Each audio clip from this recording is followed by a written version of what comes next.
Sejam todos bem-vindos ao nosso início de semestre no curso de Análise Econômica. Bom, como a gente já apresentou em nos nossos slides, qual que é o objetivo principal desse curso? Tá? Nessa primeira parte que nós vamos ver, que vai inclusive contemplar o conteúdo da nossa N1, a gente vai tratar basicamente de problemas que envolvam estrutura matricial. Muitos de vocês já viram no colégio, na escola, mas a estrutura matricial é uma ferramenta, um instrumental matemático poderoso para a gente poder solucionar problemas na economia, por exemplo. Quase que 99% dos problemas em economia a gente resolve utilizando a prática de álgebra matricial. Tá? Até porque o que acontece na prática, no nosso dia a dia?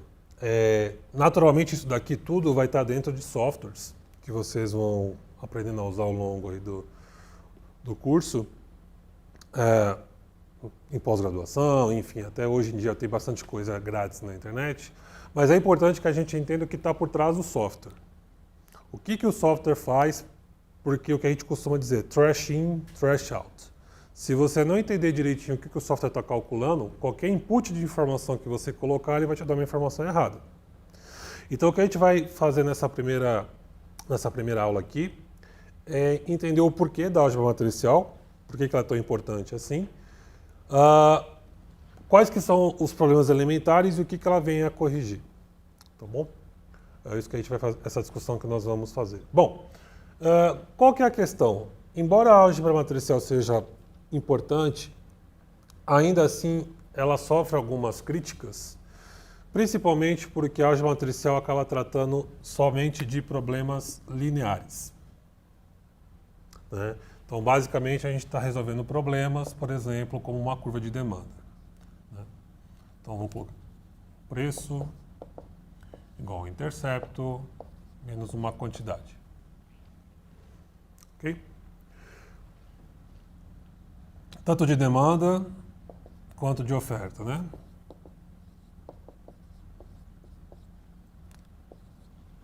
A questão é que a gente pode continuar a resolver esses problemas, mas o que vocês aprenderam lá no curso de microeconomia? Aqui eu tenho só duas variáveis. Eu tenho preço e quantidade e vou achar os dois vetores que vão me dar o equilíbrio. O ponto é que na economia nós temos uma interdependência de várias variáveis. Tá? De várias. E embora a álgebra matricial seja aplicada apenas para sistemas lineares, né? Entretanto, a gente pode linearizar, ou tornar linear, né? Funções desse tipo. Por exemplo, aqui nós temos uma exponencial ax ao quadrado. Se eu aplicar o log aqui, eu consigo transformar isso aqui numa estrutura linear. Tá? Então, mesmo problemas que não sejam necessariamente lineares, a gente consegue fazer uma transformação e resolver matricialmente. Então, por isso que ela é uma ferramenta muito útil. Tá? E aqui a gente vai fazer, talvez algumas coisas no primeiro momento sejam revisão do que você já viu na escola, mas a gente vai ver de uma forma muito aplicada. Por exemplo, em algum momento vocês vão ter que resolver esse problema aqui. O PIB de um país, ele depende de um monte de coisas. Nós já vimos que PIB é a soma dos produtos de bens e serviços produzidos dentro de um país durante um determinado período de tempo. Mas na prática, por exemplo, o que você quer saber enquanto economista? Ou que muitas vezes os jornalistas vão te perguntar. Mas como é que juros pode afetar o PIB?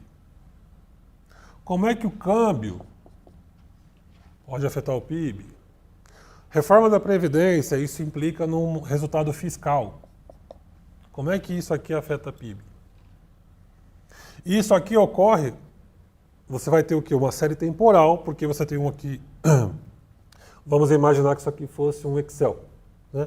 Então aqui, por exemplo, você teria, vamos imaginar um PIB de 2000 a 2018. Então você vai ter aqui ano a ano um valor para o PIB. Então você vai ter uma coluna no Excel, vai ser igual um valor para juros, no mesmo período, para câmbio, para o resultado fiscal. E assim vai. O que vocês vão aprender lá em econometria, por isso que é importante saber álgebra matricial? Para eu entender o efeito ao longo do tempo de juros sobre PIB, câmbio, etc., quem vai me responder isso são esses coeficientes aqui. Beta 1, beta 2, beta 3. Tá? Qual que é a questão? Não são somente essas variáveis que afetam o PIB, né? Você tem que controlar por mais variáveis.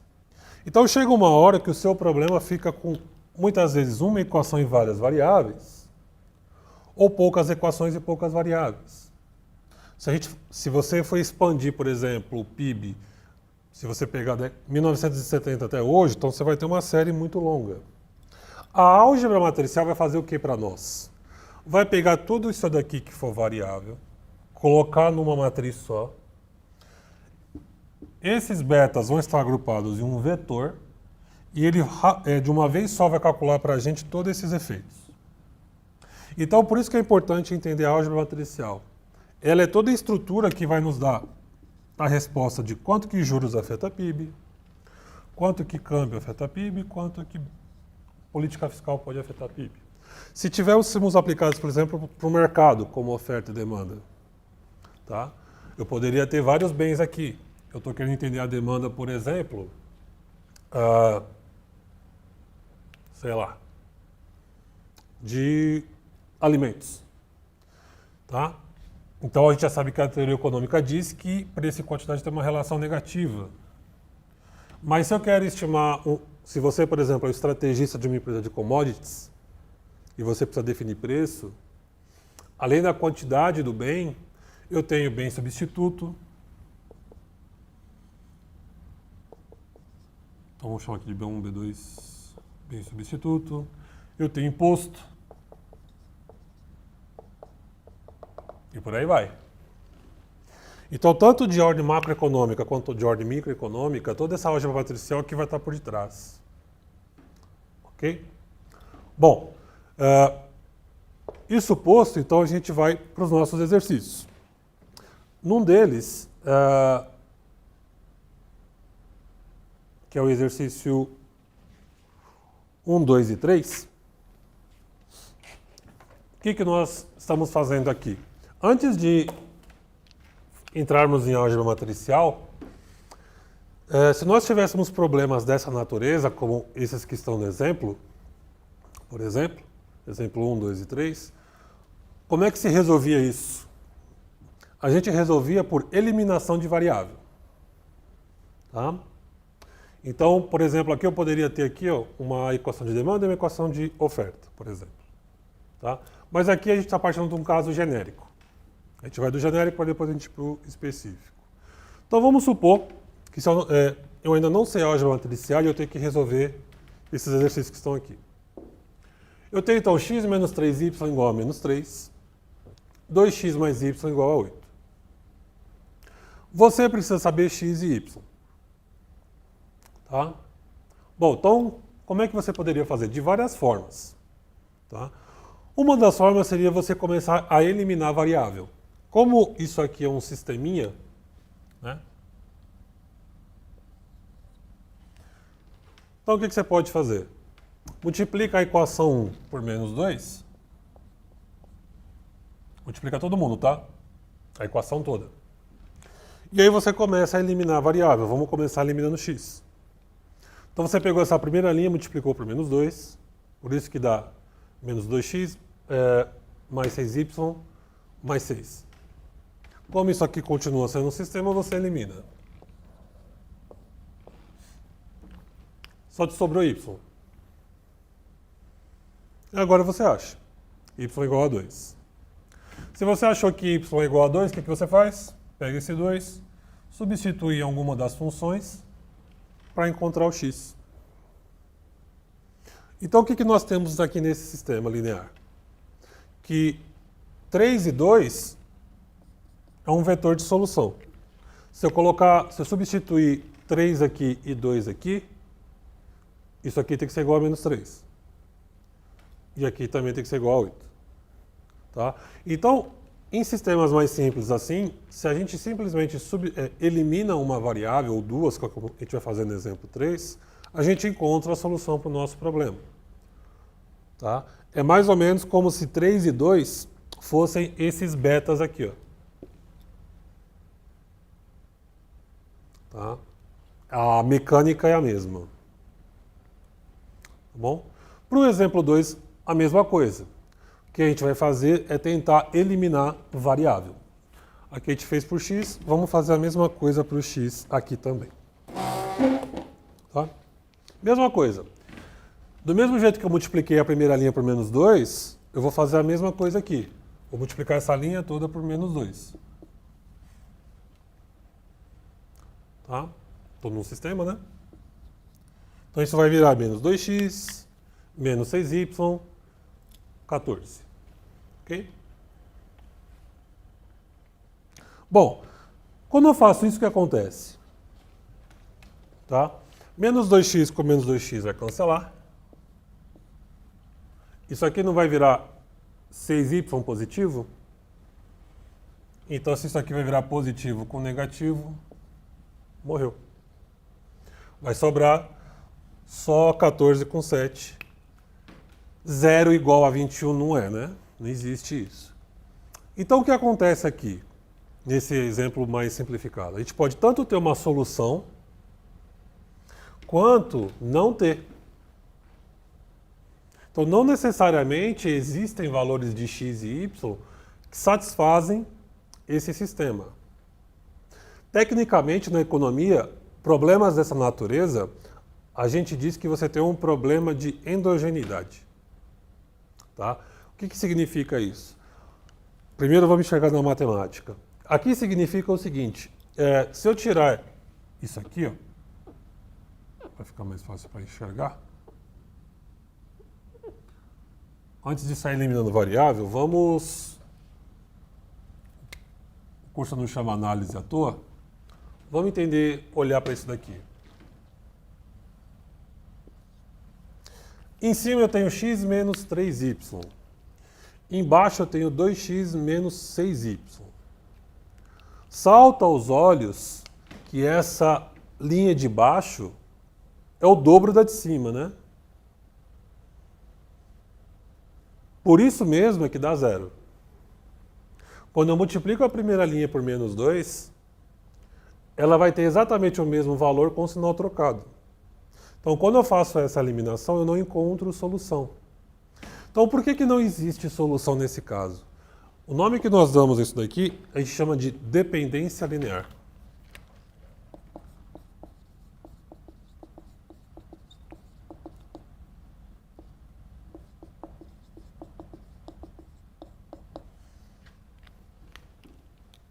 Ou seja, uma função foi construída com base na outra.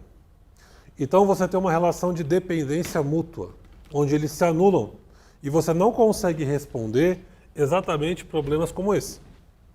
Se eu tiver um problema aqui e que juros depende de PIB e PIB depende de juros e vice-versa, eu não encontro os valores de beta.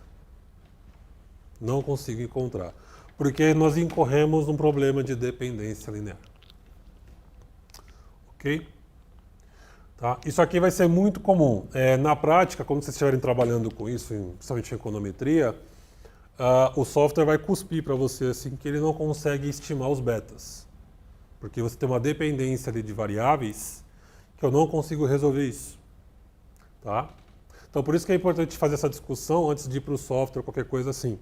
Porque a gente precisa entender o que está por trás da álgebra matricial que não nos reporta a solução. Tá? E por último, nós temos o exemplo 3 também. Tá? Nesse exemplo 3, a gente vai fazer exatamente a mesma coisa, só que agora o problema ficou mais complexo. Então agora eu tenho 3 equações e 3 variáveis. Tá? Eu posso também fazer por eliminação de variável. E é isso que nós estamos fazendo aqui. Ok? Bom, o que eu fiz? Como eu quero resolver isso aqui da forma mais rápida possível, então o que eu fiz? Na primeira linha, eu vou multiplicar a primeira por menos 2. Tá? Então, essa equação toda aqui, eu vou multiplicar por menos 2.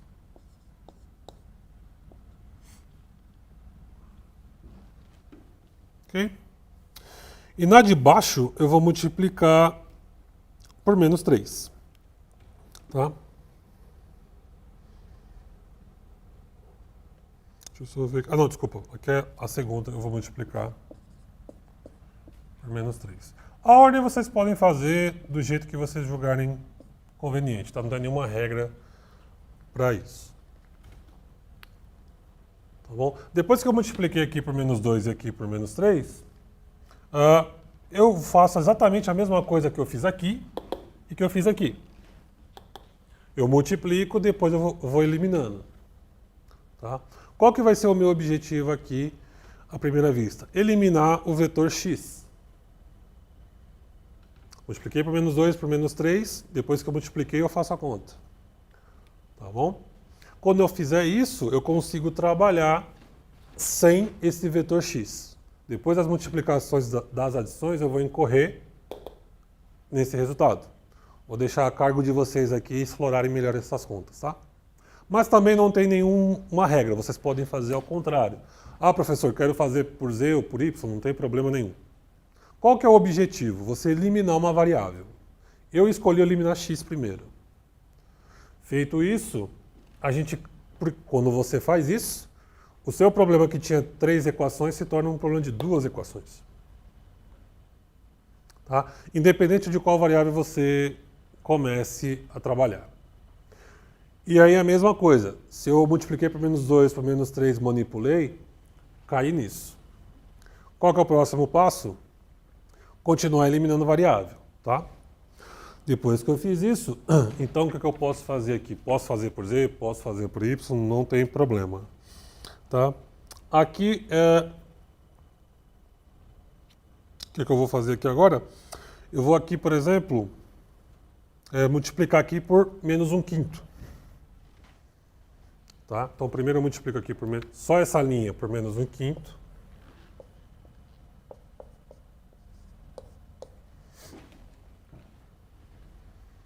Okay? Ou seja, todo mundo acabou sendo dividido por menos por 5, né? Então menos com menos mais, isso aqui virou y só, esse vira 2 e esse vira 4. Fica menos 20 sobre menos 5, 4 positivo. Então aqui o que eu fiz? Eu deixei todo mundo positivo e agora eu vou eliminar y. Ok?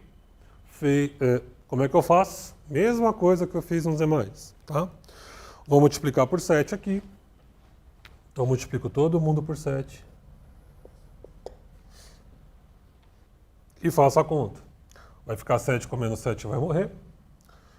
Aqui vai ficar 14z com menos 14z com menos 4z, 10z. 4 vezes 7, 28. Com 2, 30. Achei z.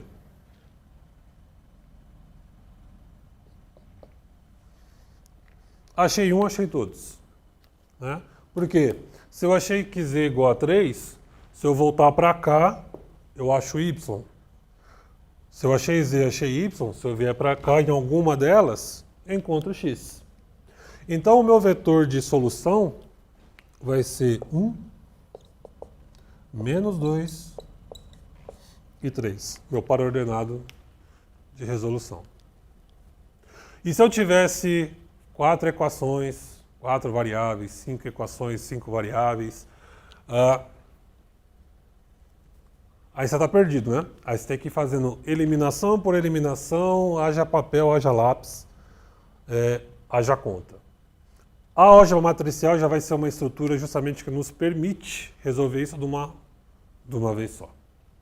Ok? Bom, adicionalmente, a gente vai entender uma das formas de encontrar a solução para o nosso problema. Tá? Que a gente vai ver que, dentre todas as formas existentes, uma delas a gente vai precisar encontrar primeiro o posto de uma matriz. Tá? Bom, A gente vai chegar na definição propriamente do que é o posto de uma matriz, mas antes a gente já vai aprender como resolver, tá? E o que se quer com isso. Bom, o que é calcular o posto de uma matriz? A gente precisa deixar a nossa matriz, seja ela qual for, no formato escada. Ou escada ou escalonada. A mesma coisa. Quando a gente faz isso daqui, a gente encontra seu posto.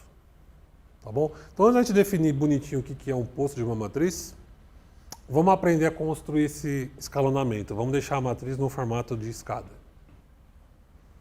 Bom, quais que são as regras que a gente tem que seguir para fazer isso? Tá?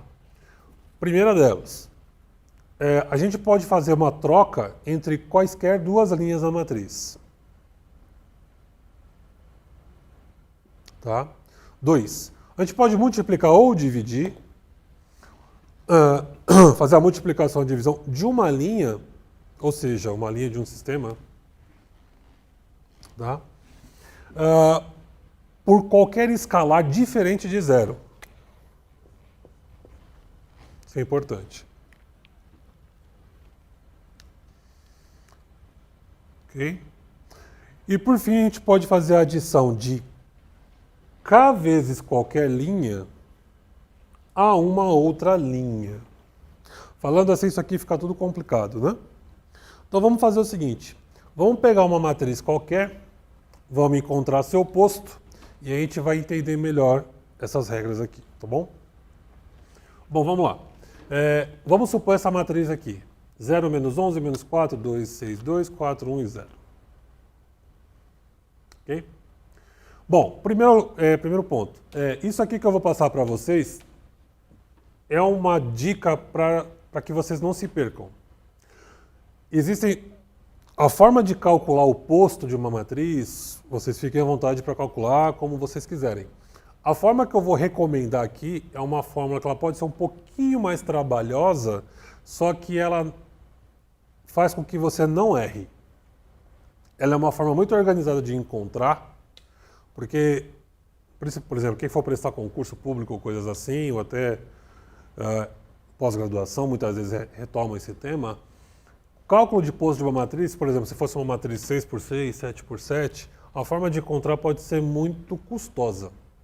Então, isso aqui não é uma regra, não é uma convenção matemática, mas são passos que, se você seguir dessa lógica, fica muito mais fácil de encontrar. Tá bom? Então, por isso mesmo, isso aqui não é nenhuma regra, nenhuma lei, nenhum teorema, não. Isso aqui é simplesmente uma forma que você pode, se você jogar aqui o formato que você observa melhor, não tem problema, pode fazer. Bom, então o que é isso que eu estou dizendo? Primeira coisa, verificar elemento nulo na primeira coluna. Caso sim, deve ir para a linha de baixo da matriz. Ou seja, o que diz aqui? Que eu posso fazer uma troca entre qualquer duas linhas da matriz, né? Nessa matriz aqui, o que eu observo? Que o meu primeiro elemento aqui, ele é nulo, ele é zero. Uma das coisas que ajuda muito no cálculo é se você já pegar esse elemento nulo então, e trocar. Ele vai vir aqui para baixo e esse aqui vai vir para cima. E a gente vai observar como é que essa troca é importante. Tá? A gente vai entender como é que isso funciona. Por quê? Aonde a gente quer chegar com isso? Essa matriz A aqui, ela tem que virar uma matriz com essa cara aqui, ó. 1, 0 e 0, 0, 1 e 0, 0, 0 e 1. O seu objetivo é transformar essa matriz nisso aqui. Por isso que a gente chama formato escada. Ela tem esse formato aqui, ó. A diagonal principal tem que ser transformada em números 1, de valor 1, e os elementos acima ou abaixo vão ser 0. Se eu conseguir transformar essa matriz nesse formato, eu vou conseguir achar o posto da minha matriz. Então a gente quer transformar essa matriz A nisso aqui. Tá? Então, se eu já tenho o primeiro elemento na minha coluna 0, se eu jogo essa linha para cá, eu já achei o meu valor 0 aqui. Ó. Ok? Então, por isso que desse jeito fica mais fácil. Então, eu estou seguindo aqui o que está me recomendando. Troca entre quaisquer duas linhas. Beleza, fiz a troca. Subiu, desceu. Tá? Segundo, remodelar a primeira coluna de A1 para um vetor unitário, porque é isso aqui que a gente quer fazer, né? Bom, então se o 0 já está aqui, isso aqui tem que ser 1, isso aqui tem que ser 0. Aqui, de novo, vocês podem fazer da melhor forma que vocês quiserem, tá? Qual que vai ser a forma que eu vou utilizar aqui? Tá? Uma vez que eu identifiquei já tem esse elemento nulo, eu vou começar então primeiro deixando esse valor aqui igual a 1, esse igual a 0, para ter já um vetor unitário 1, 0 e 0. O próximo passo, esse ser igual a 1, 0 e esse ser igual a 1. Ou seja, a primeira coisa que a gente vai fazer é tentar construir esse vetor aqui, depois transformar esse 1 e esse 1. Ou seja, então isso aqui vai virar 1, 0, 0, 1, 0 e 1. Depois disso, vocês vão ver que vai ficar muito mais fácil encontrar, tá bom? Bom, então como é que eu começo a construir isso? Eu vou usar o segundo item que eu mencionei aqui, multiplicação e divisão. Então, se esse cara tem que virar 1, eu posso dividir a linha toda por qualquer escalar diferente de 0. Então, eu vou dividir todo mundo por 4. Ou multiplicar por 1/4, que é a mesma coisa. Ok? Então, no próximo quadro, a gente desenvolve isso aqui. Bom, voltando aqui para o nosso segundo e último quadro, nós chegamos nessa estrutura matricial, onde nós vamos chegar no posto de uma matriz, né? Então, qual que é o objetivo que nós fizemos lá? Primeira coisa, nós mudamos as linhas aqui de posição. Essa aqui estava em primeiro, veio para a última e a última subiu. E aí o nosso objetivo como é transformar 1, 0, 0, 0, 1, 0, 0, 0 e 1. Então a gente continua a desenvolver isso daqui.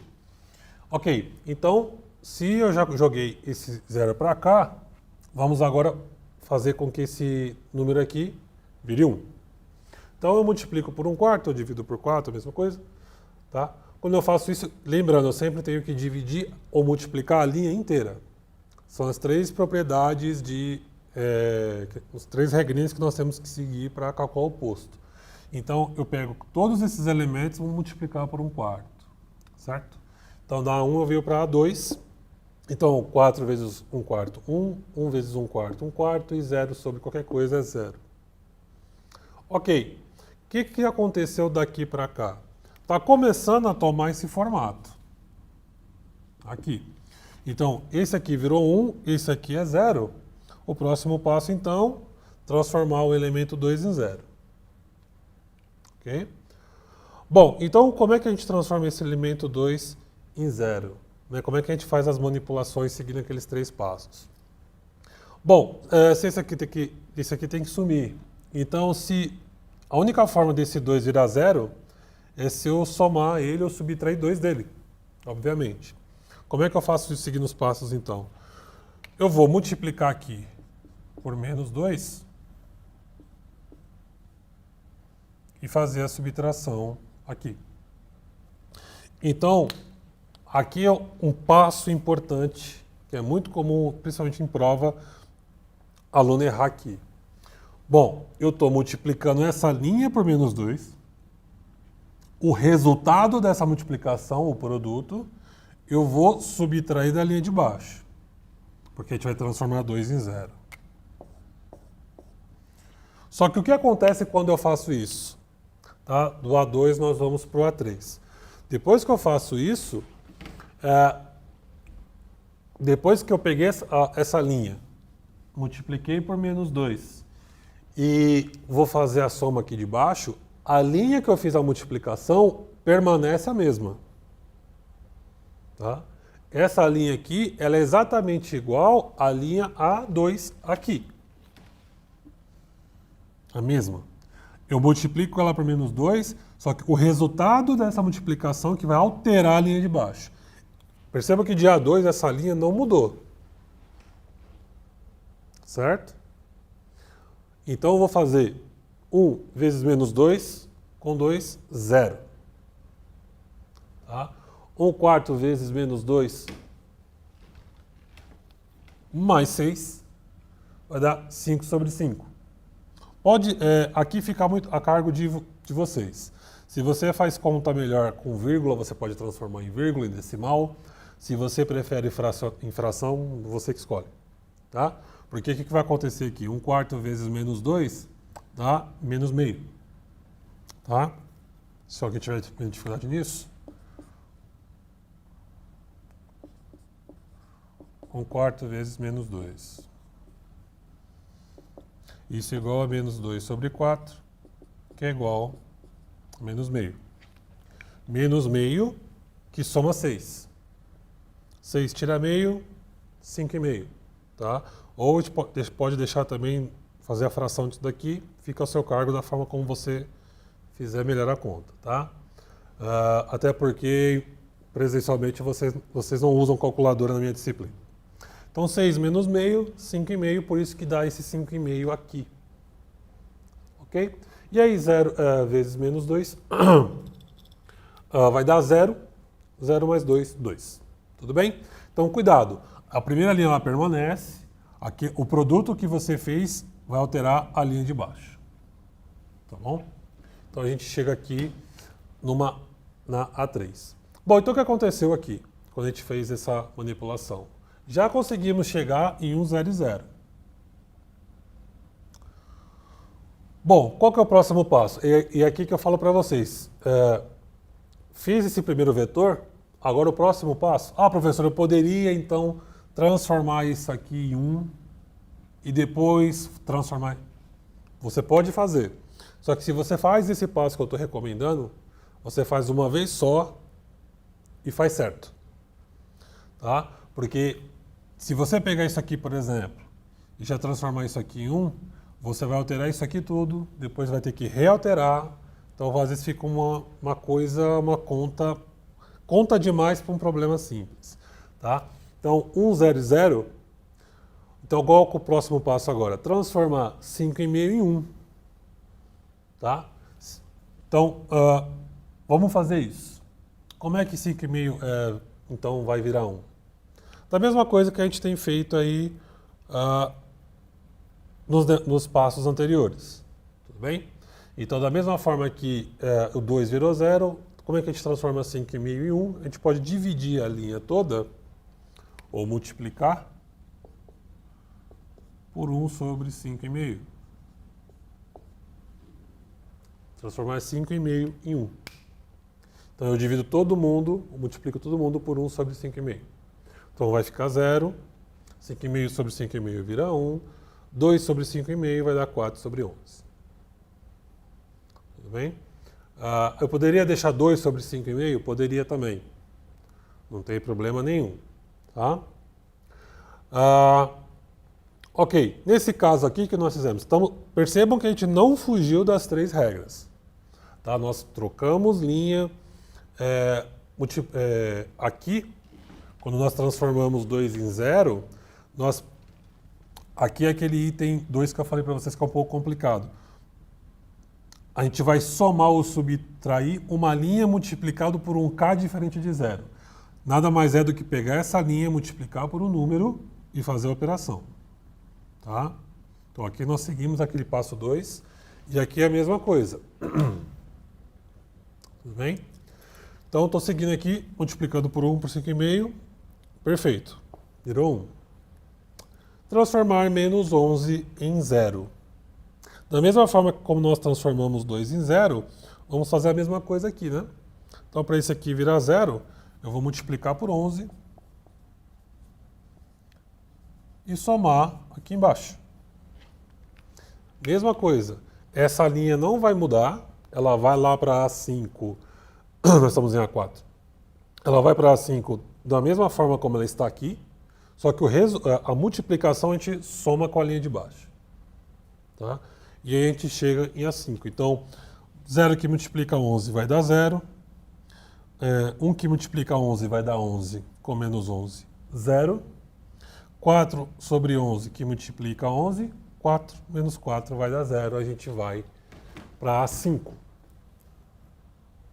Ok? O que aconteceu aqui então? Bom, chegamos agora numa situação em que a linha de baixo ficou toda nula. Tá? O que eu posso fazer agora? Absolutamente nada. Qualquer coisa que você tente manipular aqui vai multiplicar por 0.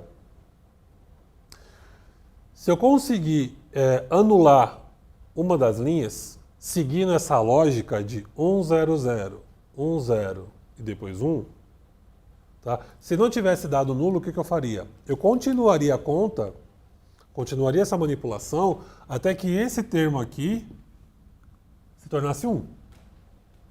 Não foi o que aconteceu. Então, como eu cheguei numa linha nula, com isso aqui a gente pode dar a definição de posto, desculpa, a definição de posto de matriz. Ou seja, o posto da matriz A é 2. Por quê? Posto é o número de linhas de uma matriz diferente de 0. Tá? Quantas linhas diferentes de 0 nós temos aqui? 2. Linha igual a 0 é quando todos os elementos são iguais a 0. Se pelo menos um for diferente de 0, essa linha não é mais uma linha nula. Tá? Se esse posto fosse, aqui tivesse o número 1, a gente ia dizer que o posto é cheio. É exatamente essa definição que eu estou dando aqui. O método de escalonamento, que foi o que nós fizemos, escalonamento de matriz, ele se aplica tanto a matrizes quadradas, quanto aquelas que não são. Eu poderia ter uma matriz 3x2, 2x3, 4x3, 5x2. Tá? Mas eu consigo deixar essa matriz no formato escada. A gente quase conseguiu com essa matriz aqui. Tá? Isso vai ser importante porque essa é uma característica que nós vamos precisar para fazer inversão de matrizes. Para que uma matriz seja invertível, tá? Invertível. Possa se tornar inversa, analisando o seu posto, que é isso que a gente acabou de aprender a calcular, é necessário que o mesmo seja igual ao número de linhas. Cuidado com isso. Como a gente está falando que esse conceito pode ser aplicado a matrizes que não são quadradas, tá? Nesse caso aqui ela é uma matriz quadrada porque é uma matriz 3x3, né? 3 linhas, 3 colunas. A gente sempre vai seguir o número de linha. Tá? Para que uma matriz seja invertida no seu posto, é necessário que o mesmo seja igual ao número de linhas da matriz.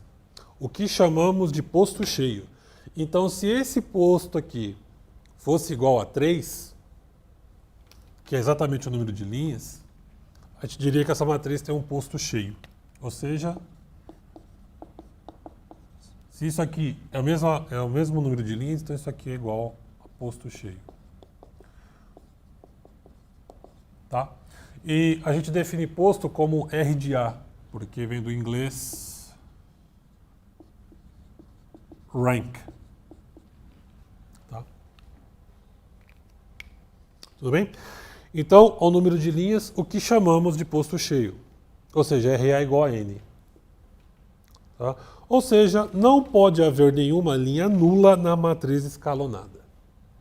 Tá? Se aqui fosse o número 1, teríamos o posto cheio, não foi o caso. Ok? Bom, isso então é o que a gente chama de posto da matriz. Nas nossas aulas a gente vai ver que, embora seja importante aprender como calcular posto, a gente vai ver que o determinante de uma matriz também vai ser uma outra ferramenta muito poderosa que já vai nos dizer se o posto de uma matriz é cheio ou não.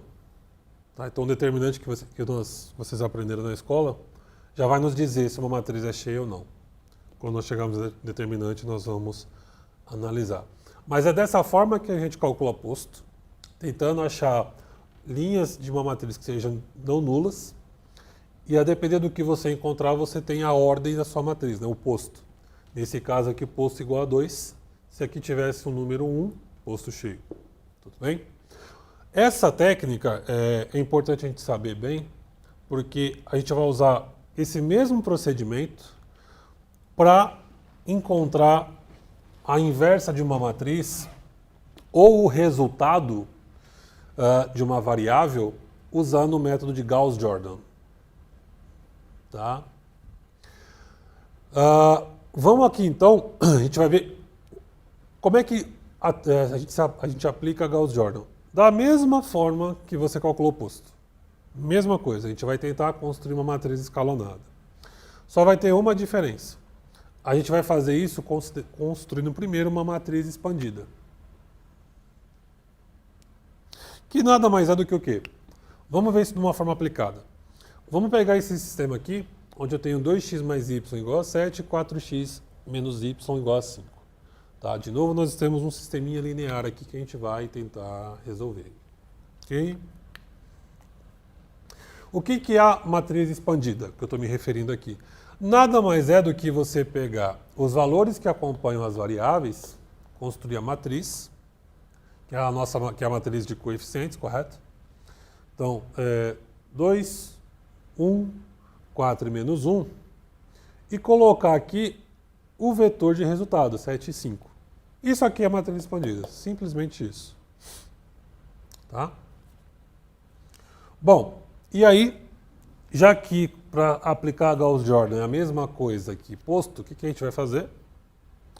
Transformar essa matriz aqui também numa matriz escalonada. Então aqui vai ficar 1 e 0, 0 e 1. Tá? Ou seja, então, seguindo o mesmo passo, qual que é o que a gente tem que fazer aqui então? O 2 tem que virar 1. Perfeito? Então a gente vai pegar a linha 1 e dividir por 2. Tá? Então linha 1 dividir por 2. Então, toda essa linha eu vou dividir por 2, eu venho para cá. Então vai ficar 1, meio, 7 sobre 2. Ok? Próximo passo é o 4 virar 0, né? Seguindo sempre essa lógica aqui. Então, como é que 4 vira 0? Tá? Aquelas 3 regrinhas também se aplicam ao Gauss-Jordan. Então, eu vou multiplicar aqui por 4, por menos 4, subtrair aqui. Ou seja, eu vou pegar a linha 2, menos 4 vezes a linha 1. Ok? E a mesma regra se aplica aqui também. Quando eu multiplico aqui por 4, essa linha permanece imutável. Tá? Multipliquei aqui por 4. Aí agora sim, o resultado eu vou fazer menos 0,2. Então, menos 4 vezes 1 mais 4, 0. Menos 4 vezes meio, menos 2. Menos 2 com menos 1, menos 3. 7 sobre 2 que multiplica 4, menos 5 vai dar menos 9. Então, beleza, aqui, ó, 1 e 0. Próximo passo, menos 3 virar 1. Tá? O que a gente faz então? Multiplica por menos 1 terço. 0 menos 1 terço, 0. Menos 3 menos 1 terço vai dar 1. Menos 9 com menos 1 terço vai dar 3. Perceba que já está ficando com a cara aqui, ó, 1, 0 e 1. Tudo bem? Último passo, meio tem que virar 0, né? 1, 0, 1. Agora, esse aqui tem que virar 0. Como é que eu faço isso? Seguindo a mesma coisa. Vou pegar essa linha, multiplicar por menos meio, somar em cima. Ou seja, eu vou pegar a linha 1, vou fazer aqui embaixo. Vou pegar a linha 1, menos meio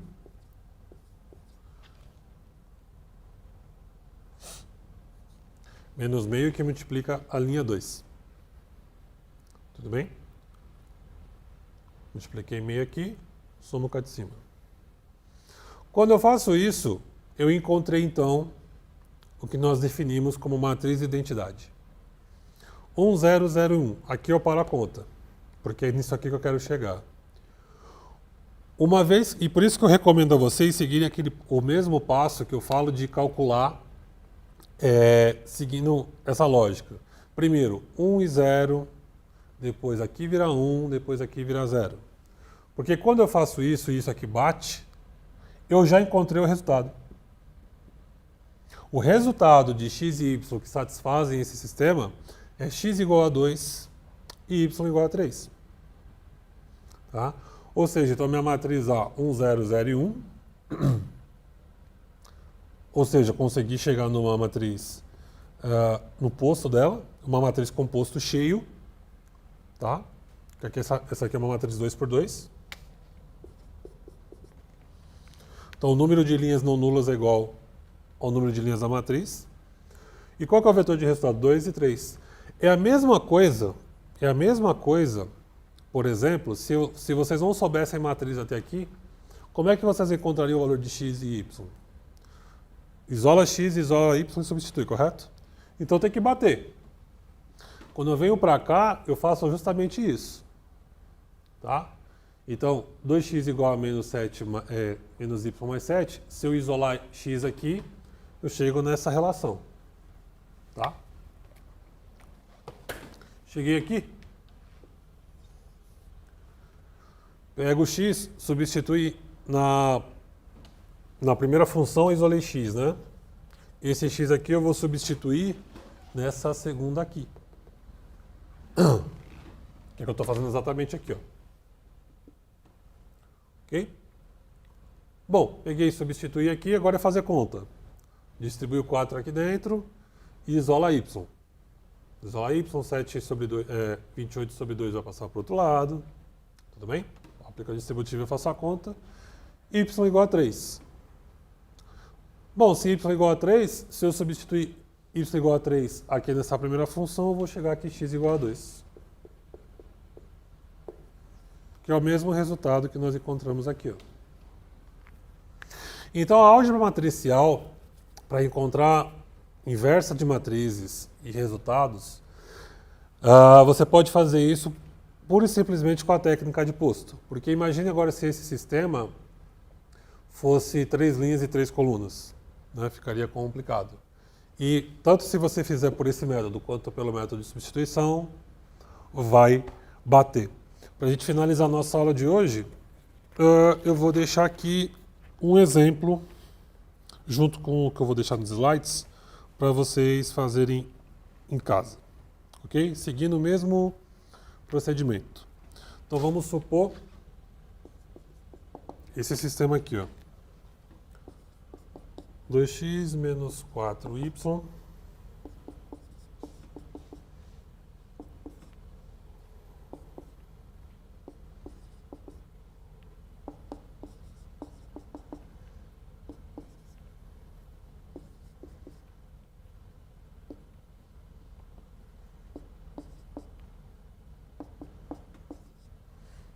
tá? 2x menos 4y mais 3z igual a menos 6. X menos 2y mais 5z igual a menos 3. E 2x não tem o y menos z igual a menos 2. Tá? Separe aqui qual que é a matriz de coeficientes. Construa a matriz expandida e achem o valor de x, y e z. Ok? Então é isso, gente. Até a próxima aula.